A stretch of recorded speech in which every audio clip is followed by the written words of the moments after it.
Hello ladies, my name is Wendy Clayton. I am married to David Clayton. We have been married for 21 years. We have two boys, a 15-year-old named Connor Clayton and a 3-year-old named Riggs, so our life is crazy just like everyone else's. We have been members of Petal Harvey for 15 years now.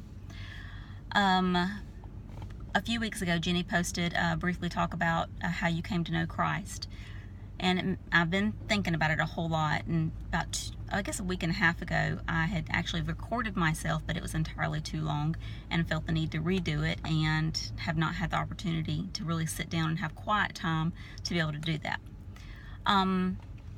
Growing up, my parents were divorced when I was about 6 or 7 years old, and my dad's from Costa Rica, and he lived in Florida and went back and forth to Costa Rica, and I lived with my mom in Mississippi.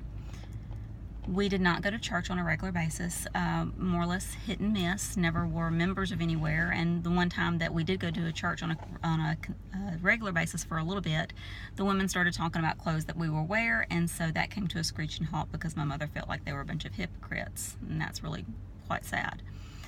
I remember when I got saved, I was either 12 or 13, but we were going to vacation Bible school, and throughout the week I just had a tug to my heart, and I voiced my interest in becoming saved. After service, the visiting pastor came to my house, and we sat on the front porch steps, and we talked about all the things associated with salvation, and I prayed the believer's prayer, and a few days later I was baptized. So in respect to coming to know Christ or being saved and being baptized, to this day I still feel comfortable and I feel secure in what happened at that time. Coming to know or understand my relationship with Christ didn't come until much later.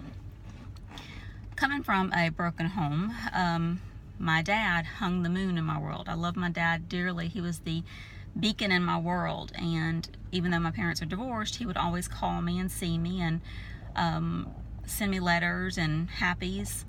Whenever he got remarried, that all came to a screeching halt, and that was really hard for me because the man that hung the moon in my world just made me feel like I had been abandoned.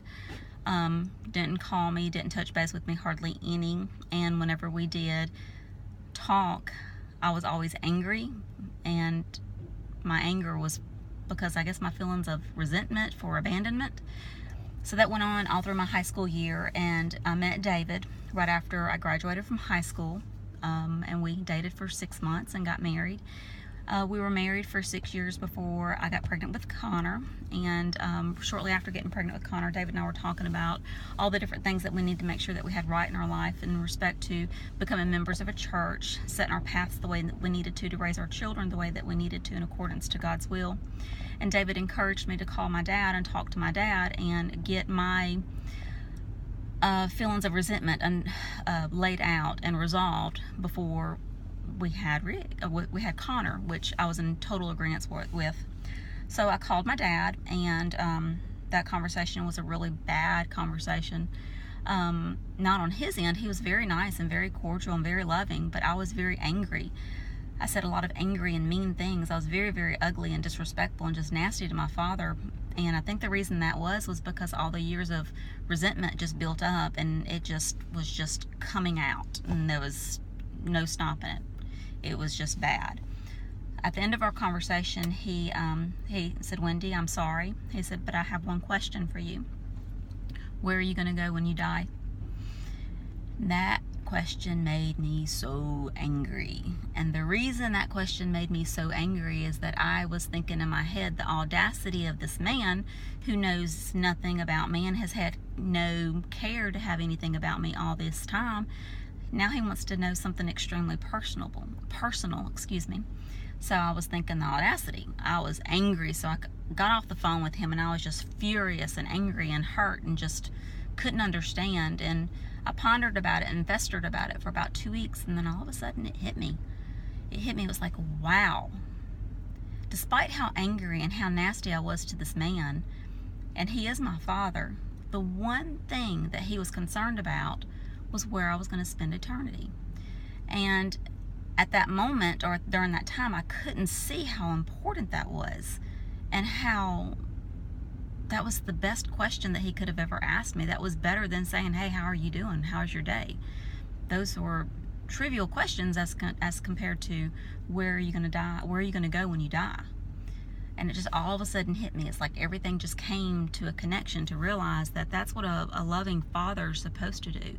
No matter what happens, you're his child, and he loves you, and he wants to know and to ensure that you're going to be where you need to be. And that's with Christ always.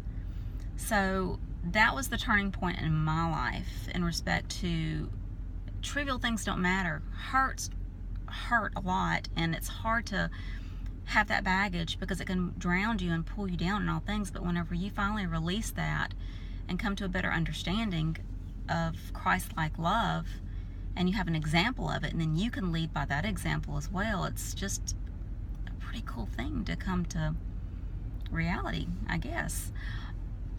I'm so glad that I did do that, and David encouraged me to do that, because my relationship with my father is amazing. I love that man. He is such a wonderful spiritual advisor, and we talk about the Bible, and he leads me, and he leads my children, and it's just a blessing. So not everybody has that, but if you can't have that, at least you need to try to do that to someone else, to be a ministering tool in someone else's life as well. So y'all have a good day, and thank you for your time.